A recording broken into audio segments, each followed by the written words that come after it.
Super Saravana ஸ்டோர்ஸ்ல December 16 இருந்து ஜனவரி 15 வரைக்கும் ஒவ்வொரு பிரான்ச்லயும் ஒரு கஸ்டமருக்கு ₹1,00,000 மதிப்புள்ள தங்க நகை பண்டிகை பரிசு. நமது நேயர்கள் பலரும் தொடர்ச்சியாக நமது அரசியல் நிகழ்ச்சிகளை பார்த்து வர்றீங்க. பட் சப்ஸ்கிரைப் பண்ண மறந்துறீங்க. மறக்காம சப்ஸ்கிரைப் பண்ணிடுங்க. இனி வரும் நாட்களில் நம்ம நிறைய அரசியல் பேச போகிறோம்.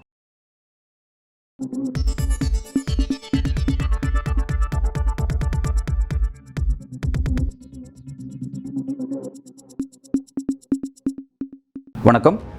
பாஜகவை தவிர மற்ற எதிர்க்கட்சிகள், குறிப்பாக பிராந்திய கட்சிகள் ஆளக்கூடிய மாநிலங்களில் அவங்களுக்கு ஒரு மிகப்பெரிய அச்சத்தை ஏற்படுத்திய விஷயம் எது அப்படின்னு கேட்டால் தேர்தல் ஆணையம் செய்யக்கூடிய இந்த எஸ்ஐஆர் ஆக்டிவிட்டி தான். ஏன்னா இந்த எஸ்ஐஆர் ஆக்டிவிட்டியின் காரணமாக பல பேர் நீக்கப்படுறாங்க. அதில் தங்களுடைய வாக்காளர்கள் நீக்கப்படுவாங்கன்ற அச்சம் எல்லா மாநிலத்திலையும் ஆளக்கூடிய ஆளுநர் கட்சிக்கு ஒரு பெரிய பிரச்சனையாக இருக்குது.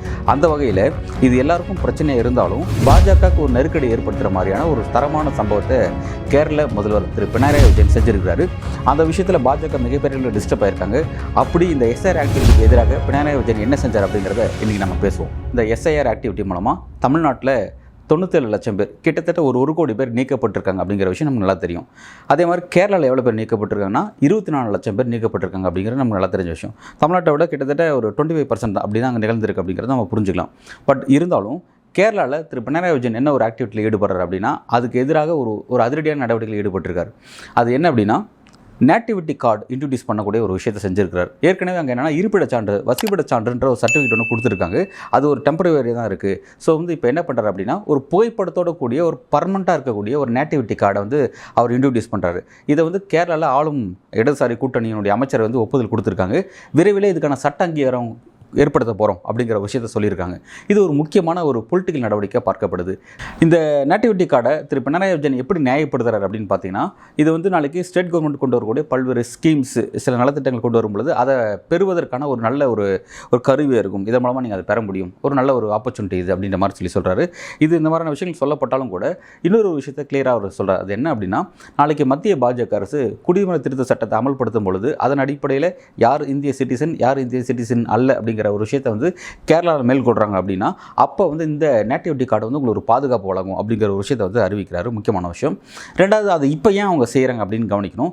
ஏன்னா இப்போ கேரளாலையும் சரி, நம்ம தமிழ்நாட்டிலும் சரி, எல்லா இடத்துலையும் கிட்டத்தட்ட ஒரு 9 மாநிலங்கள் மற்றும் ஒரு 3 யூனியன் டெரிட்டரி, இந்த 12 பகுதிகளில் பார்த்தீங்கன்னா இந்த டிராஃப்ட் எலக்ட்ரல் ரோல் வெளியாக இருக்குது. அதுக்கப்புறம் என்னென்னா ஒரு அப்ஜெக்ஷன் பீரியட், ஒரு மாத காலத்தை ஓப்பன் பண்ணி வச்சுருக்காங்க. இந்த 1 மாத காலகட்டத்தில் வரைவு வாக்காளர் பட்டியலில் யாரோட பேரெல்லாம் இல்லையோ அவங்க திரும்ப புதுப்பிச்சுக்கலாம், ஃபார்ம் 6 ஃபில் பண்ணி புதுப்பிச்சுக்கலாம் அப்படிங்கிற ஒரு விஷயத்தை ஒரு மாத காலகட்டத்தை திறந்து வச்சிருக்காங்க அப்படின்னு கவனிக்கத்தக்க விஷயம். இப்போ இந்த காலகட்டத்தில் தான் திரு பினராயி விஜயன் இந்த பர்மனெண்ட் நேட்டிவிட்டி கார்டை இன்ட்ரடியூஸ் பண்ணுறாரு. இது என்னன்னா அந்த எஸ்ஐஆர் ஆக்டிவிட்டி நீக்கப்பட்ட 24 லட்சம் பேர் இருக்காங்க பார்த்தீங்களா, அதில் டெத் ஆனவங்க மாற்று கருத்தில் அவங்க வாக்களிக்கக்கூடாது, இறந்து போயிட்டாங்க, அவங்க பேர் இருக்கக்கூடாதுங்கிறது சரியான விஷயம். ஆனால் தவறுதலாக நீக்கப்பட்ட நபர்கள் நாம் கூட தமிழ்நாட்டில் நிறைய பார்த்துருக்கோம். தமிழ்நாட்டில் ஒரு குடும்பத்தை மொத்தமாகவே இறந்துட்டாங்க நீக்கியிருக்காங்க. அந்த குடும்பத்தில் இருக்கிறவங்க எல்லாருமே ஒரு போர்க்கொடி தூக்கியிருக்காங்க. நம்ம பார்த்தோம், நம்ம சென்னையில் தான் ஒரு குறிப்பிட்ட பகுதியில் அந்த பிரச்சனை போகுது. நிறைய இடங்கள் அந்த மாதிரியான ஒரு விஷயம் நடந்திருக்கு அப்படிங்கிறது கவனிக்கிறோம். இப்போ அந்த மாதிரி பிஎல்ஓட தவறுனாலேயோ அல்ல அந்த இடத்துல பிஎல்ஏ ஆக்டிவாக இல்லாதனாலேயோ ஒரு தவறு நடந்து தகுதியான நபர்கள் நீக்கப்பட்டிருக்காங்க அப்படின்னா அது ஒரு பெரிய பிரச்சனைக்குள்ளான விஷயம். ஸோ அந்த இடத்த அதை அப்படி ஒரு விஷயம் அந்த 24 லட்சம் பேர் அந்த மாதிரி யாரும் அதில் பாதிக்கப்பட்டிருக்கக்கூடாது அப்படிங்கிறதுனால திரு பினராயி விஜயன் அப்படி ஒரு ஆக்டிவிட்டி செய்கிறாரு. இது டிராஃப்ட் எலக்ட்ரல் காலகட்டத்தில் நீங்கள் திரும்ப உங்களோட பட்டியலில் உங்களோட பேர் இடம்பெற செய்யணும் அப்படின்னா இந்த ஒரு நேட்டிவிட்டி கார்டு மூலமாக நீங்கள் உங்கள் பேரை அதில் பதிவிச்சுக்கலாம் அப்படிங்கிற ஒரு விஷயத்தையும் சொல்கிறாங்க. இது ரொம்ப முக்கியமான விஷயம். இது யாருக்கு கொடுக்குறாங்கிறது கவனிக்கத்தக்க விஷயம். இது யாருக்கு கொடுக்குறாங்க அப்படின்னா கேரளாவில் பிறந்து கேரளாவில் வசிக்கக்கூடிய நபர்களுக்கு இந்த ஒரு கார்டை திரு பினராயி விஜயன் கொடுக்குறாரு. நம்ம இன்னொரு விஷயம் கவனிக்கணும். பினராயி விஜயன் ஆரம்பத்திலேருந்து இந்த எஸ்ஐஆர் விஷயத்தில் ரொம்ப தெளிவாக இருக்கிறார். எப்படின்னா கேரளா சட்டமன்றத்தில் இந்த எஸ்ஐஆர் ஆக்டிவிட்டிக்கு எதிராக ஒரு மனதாக தீர்மானமே நிறைவேற்றினாங்க அப்படிங்கிறது முக்கியமான விஷயம். தமிழ்நாட்டில் கூட எஸ்ஐஆர் எதிர்த்தாங்க, நம்மலாம் பார்த்தோம். இந்திய கூட்டணி எதிர்த்தாங்க. நம்ம தமிழ்நாடு முதல்வர் ஸ்டாலின் என்ன பண்ணார், இங்கே மட்டும் எதிர்க்காமல் பீகாரில் ராகுல் காந்தி, தேஜஸ்வி யாதவும் எலெக்ஷனுக்கு முன்னாடி ஓட்சோரி யாத்திரை செஞ்சுட்டு இருந்தாங்க. எஸ்ஐஆர் ஆக்டிவிட்டி நடக்கும்போது ஒரு பெரிய யாத்திரை செஞ்சுட்டு இருந்தாங்க. அந்த யாத்திரை போய் கலந்துக்கிட்டு அதை எதிர்த்தார் அப்படிங்கிறது கவனிக்கத்தக்க விஷயம். ஆனால் தமிழ்நாட்டில் கூட நம்ம சட்டமன்றத்தில் ஒரு தீர்மானம் நிறைவேற்றலை. ஆனால் கேரளாவில் நிறைவேற்றிருக்காங்க. இருக்காங்க அப்படிங்கிறது கவனிக்கத்தக்க விஷயம். அதே மாதிரி இப்போ வந்து இந்த நேட்டிவிட்டி கார்டை வந்து இன்ட்ரடியூஸ் பண்ணியிருக்காரு. இந்த நேட்டிவிட்டி கார்டை தமிழ்நாட்டிலையும் ஸ்டாலின் அவர்கள் இன்ட்ரடியூஸ் பண்ணணும் அப்படின்ற ஒரு குரலை வந்து ஒரு 4 நாட்களாக வந்து வள வந்துட்டு இருக்கு. அரசியல் தலைவர்கள் கூட, குறிப்பாக விசிகாவுடைய எம்பி, விழுப்புரம் எம்பி ரவிக்குமார் அவர்கள் கூட இந்த கோரிக்கை வந்து முதல்வர்கிட்ட வச்சிருக்காரு அப்படிங்கிறது கவனிக்கத்தக்க விஷயம். ஸோ இந்த மாதிரி ஒரு முக்கியமான சப்ஜெக்ட் அது நகர்ந்து வந்திருக்கு. இதை வந்து பார்த்தீங்கன்னா அங்கே ஏற்கனவே குறிப்பிட்ட மாதிரி வந்து கேரளா பிறந்தவர்களுக்கு, வசிக்கிறவங்களுக்கு இது கொடுக்குறாரு. நாளைக்கு இதனுடைய சட்ட அங்கீகாரம் கிடைக்கணும், அதை நோக்கி நகர்த்த போகிறாங்க. இதில் இன்னொரு விஷயம் வந்து ஒரு விமர்சனமாக வைக்கப்படுது. அது என்னன்னா, கேரளாவை பிறக்காத இப்போ வெளி மாநிலத்திலேருந்து உத்தரப்பிரதேசோ, மத்திய பிரதேசோ அங்கேருந்து புலம்பெயர்ந்து ஒரு கூலி வேலை செய்ய வரக்கூடிய நபர்கள் அவங்களுக்கு இது கிடைக்குமா அப்படின்ற ஒரு கேள்வி இருக்குது. ஏன்னா கேரளா மாநிலத்தில் திருவனந்தபுரங்கிறது அதனுடைய தலைநகராக இருக்குது. அங்கே பல கன்ஸ்ட்ரக்ஷன் ஒர்க் போயிட்டுருக்கு. அந்த மாதிரி கன்ஸ்ட்ரக்ஷன் வந்து பார்த்திங்கன்னா புலம்பெயர்ந்த இந்த வட மாநில தொழிலாளர் தான் ஒர்க்கில் ஈடுபடுறங்கிறத பார்க்குறோம். இப்போ அவங்களுக்கான ஒரு சேஃப்டி இதில் பாதிக்கப்படும், அவங்களுக்கான வந்து ஒரு எதிர்காலங்கிறது இதில் கேள்விக்குறியாகும் அப்படிங்கிற விஷயங்கள்லாம் சொல்லப்படுது. நாளைக்கு இப்போ இதுதான் ஒரு பெரிய விமர்சனம் வைக்கப்படுது. இந்தியாங்கிறது ஒரு பெரிய பரந்த நிலப்பரப்பு. இங்கிறது எங்கேனாலும் ஒரு ஸ்டேட்லேருந்து ஒருத்தர் வந்து மாறி மாறி போகலாம், அங்கே ஒர்க் பண்ணலாம், ஓகே. ஆனால் அவங்களோட உழைப்பெல்லாம் நம்ம எடுத்துக்கிட்டு அவங்கள வந்து அந்த ஸ்டேட்லேருந்து எந்த விதமான வெல்ஃபேர் ஸ்கீம்ஸும் அந்த நபர்களுக்கு கொடுக்கக்கூடாது அப்படின்னா அது வந்து ஒரு பெரிய சிக்கல் அப்படின்ற மாதிரி ஒரு நியாயமான ஒரு விமர்சனத்தை அது முன்வைக்கிறோம். ஏன்னா நாட்டோட வளர்ச்சிக்கு, நம்ம தமிழ்நாட்டோட மாநிலத்தோட வளர்ச்சிக்கு, சென்னையுடைய அசுர வளர்ச்சிக்கெல்லாம் காரணம் வட மாநிலத்திலேருந்து அவ்வளோ பேர் உழைச்சிருக்காங்க. இதுக்கு நான் நிறைய பார்த்துருப்போம். தமிழ்நாட்டில் நம்ம வந்து பல இடங்களில் பல மாநகராட்சிகளை பார்ப்போம். குறிப்பாக திருப்பூர், கோயம்புத்தூர் பகுதியில் எவ்வளோ புலம்பெயர்ந்தவர்கள் வந்து அந்த குறிப்பிட்ட அந்த மாவட்டத்தோட வளர்ச்சிக்கு அவ்வளோ கான்ட்ரிபியூட் பண்ணுறாங்க. ஸோ வந்து அவ்வளோ உழைப்பை நம்ம அவங்களோட உழைப்பை எடுத்துக்கிறோம். ஸோ இந்த ஸ்டேட்டோட ஸ்கீம்ஸ் அவங்க அனுபவிச்சா என்ன அப்படின்ற ஒரு விஷயம் அதில் இருக்குது. நேட்டிவிட்டி கார்டு மூலமாக அது அவங்களை தடுக்கப்படுமா அப்படின்ற மாதிரியான ஒரு நியாயமான ஒரு விவாதம், ஒரு விமர்சனம் இதில் எழுதுது. அது என்னன்றதை வெயிட் பண்ணி தான் பார்க்கணும். அது எப்படி அவங்களுக்கு எலிஜிபிளாக இல்லை அப்படிங்கிறத பார்க்கணும். ஸோ வந்து இதில் என்ன ஒரு விஷயத்தை கவனிக்க வேண்டியது இருக்குன்னா, எலெக்ஷன் கமிஷன் செய்யக்கூடிய இந்த ஆக்டிவிட்டியின் நடுவில் ரொம்ப அழகாக இந்த விஷயத்தை செய்கிறாரு. இதை செய்கிறது மூலமாக பாஜகவுடைய சீனியர்ஸ், குறிப்பாக வந்து முரளிதரன் போன்ற பாஜக தலைவர் எல்லாமே டிஸ்டர்ப் ஆகிறாங்க. அவங்க என்ன சொல்கிறாங்கன்னா, ஏற்கனவே ஆதார் கார்டுன்னு ஒன்று இருக்குது, அது இருக்கும்போது எதுக்கு இப்போ நீங்கள் தேவையில்லாத நேட்டிவிட்டி கார்டை கொண்டு வந்து வைக்கிறீங்க அப்படின்ற மாதிரி ஒரு பிரிவினை பாலிடிக்ஸ் நோக்கி நகராங்களா அப்படின்ற மாதிரி விமர்சனத்தை முன் வைக்கிறாங்க. அதே மாதிரி பார்த்தீங்கன்னா இது அரசியல் உள்நோக்கம் கொண்டது, தேவையில்லாத விஷயத்தை இவங்க செய்கிறாங்க அப்படின்னு சொல்கிறாங்க. நமக்கு இங்கே ஒரு டவுட் வருது. என்ன, பாஜக இப்படி இந்த மாதிரியான ஒரு பிரச்சனை எழுப்பும்போது ரொம்ப அழகான ஒரு டிபேட்டுக்கு அவங்க வராங்க. என்ன எதுக்கு வராங்கன்னா, ஆதார் கார்டு இருக்குது அப்படின்னு வராங்க. நம்ம ஒரு விஷயத்தை மறந்துடக்கூடாது. ரீசெண்டாக ஒரு 1 மந்த்துக்குள்ளே தான் பாஜக ஆளக்கூடிய மகாராஷ்டிரா மற்றும் உத்தரப்பிரதேசில் அதாவது ஆதார் மேண்டேட் கிடையாது.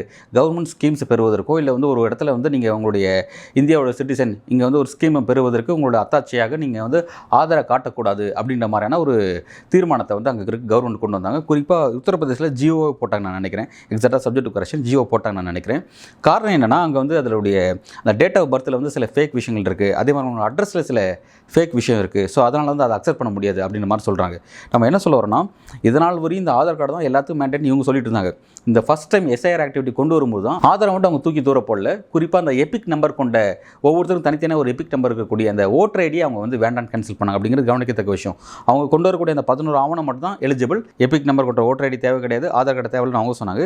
சுப்ரீம் கோர்ட்டில் கடுமையாக வாதத்தை வச்சதுக்கப்புறம் தான் ஆதாரை ஏற்றுக்கிறோம் அப்படின்ற இடத்துக்கு வந்தாங்க. அந்த அளவுக்கு முக்கியமான விஷயம்.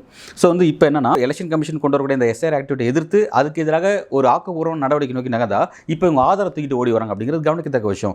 இவங்க ஆளக்கூடிய ஸ்டேட்லேயே ஆதாரை கன்சிடர் பண்ண மாட்டாங்கிறாங்க, அதை வந்து நடைமுறை கிடையாது, அதை ரத்து பண்ணுற அப்படின்னு சொல்கிறாங்கன்னா, அப்போ அதுக்கு என்ன விளக்கத்தை இந்த பாஜக தரப்பினர்கள் கொடுக்க போகிறாங்க அப்படிங்கிறது நியாயமான கேள்வி. அதுக்கு பதில் வர மாட்டாங்கிறது கவனிக்கத்தக்க விஷயம். எலெக்ஷன் கமிஷன் அடிப்படையில் இந்தியனுடைய சிட்டிசன்ஸ் அவங்க வந்து எதன் அடிப்படையில் அங்கீகரிக்கிறாங்கன்னா, எபிக் நம்பர் கொண்ட ஓட்டர் ஐடி தான். ஆனால் அந்த எபிக் நம்பர் கொண்ட ஓட்டர் ஐடியே ஒரே நம்பரில் 2 பேர் இருக்காங்க அப்படிங்கிற மாதிரி, ஒரு ஸ்டேட்டில் உத்தரப்பிரதேசில் ஒருத்தர் இருக்கார், அதே நம்பரில் மத்திய பிரதேசில் ஒருத்தர் இருக்கார் அப்படின்ற மாதிரியான விமர்சனங்கள்லாம் இருந்துச்சு. இதை கடந்த காலத்தில் அம்பலப்படுத்துறது யாருன்னா மம்தா பானர்ஜி, வெஸ்ட் பெங்காலோட முதல்வர், அவங்க தான் அதை அம்பலப்படுத்துனாங்க. அதுக்கப்புறம் தான் எலெக்ஷன் கமிஷன் ரொம்ப லேட்டாக ஒத்துக்கிட்டு அதை சரி செஞ்சாங்க அப்படின்னு பார்த்தோம். அந்தளவுக்கு சில குளறுபடியாக தான் இங்கே இருக்கக்கூடிய நிர்வாகம்லாம் போயிட்டு இருக்கு.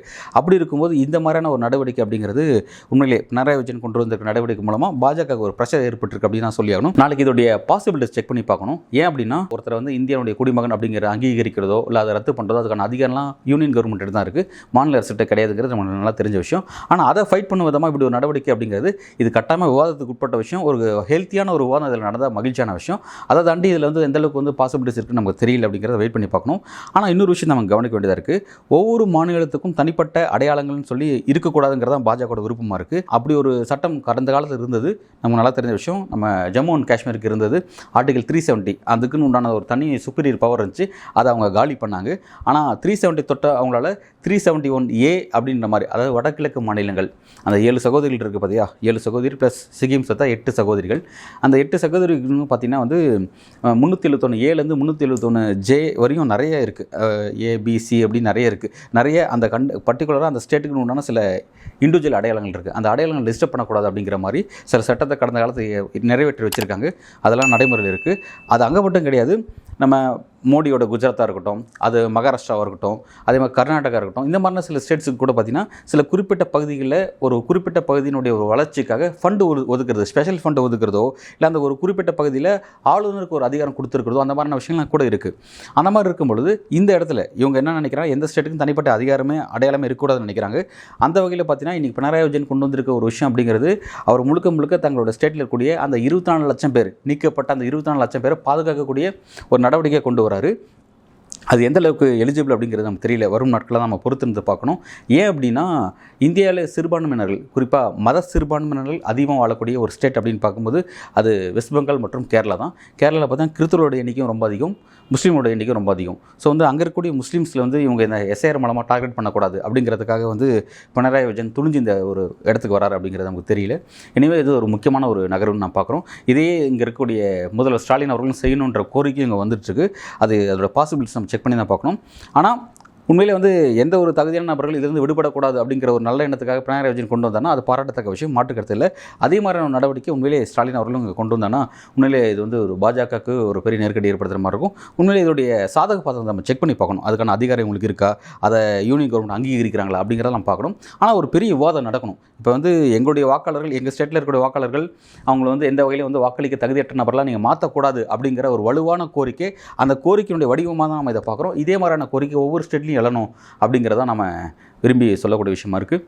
ஓகே, எனிவே வந்து இந்த டிபேட் அப்படிங்கிற ஒரு ஆரோக்கியமான டிபேட் நான் பார்க்குறோம். அடுத்த கட்டமாக இந்த விஷயம், இதோடைய செல்லுபடித்தன்மை எதை நோக்கி நகரப்போகுது, எஸ்ஐஆர் ஆக்டிவிட்டி மூலமாக நீக்கப்படக்கூடிய நபர்கள், தகுதியானவங்க யாரும் நீக்கப்படக்கூடாதுங்கிறது ஒரு நல்ல ஒரு வாதம். அந்த வாதத்தை பாதுகாக்கக்கூடிய வகையில் இந்த மாதிரி அந்த நேட்டிவிட்டி கார்டு இன்ட்ரடியூஸ் பண்ணுறதோ, அல்லது இந்த மாதிரி வேறு ஏதாவது விஷயத்தை இன்ட்ரடியூஸ் பண்ணுறதோ, அதுக்கு ஒரு சரியான ஒரு தர்க்கமான ஒரு வாதம் புரியக்கூடிய ஒரு நடவடிக்கை அப்படிங்கிறது நமக்கு தெரியல. வரும் நாட்களில் அதை பற்றிய ஒரு ஆரோக்கியமான வாதம் இந்திய அரசியல் நிகழ்ந்தா அது வரவேற்கத்தக்க விஷயம். அதை நோக்கி இது நகரதா அப்படிங்கிறத நம்ம பொறுத்திருந்து பார்க்கலாம். மிக்க நன்றி.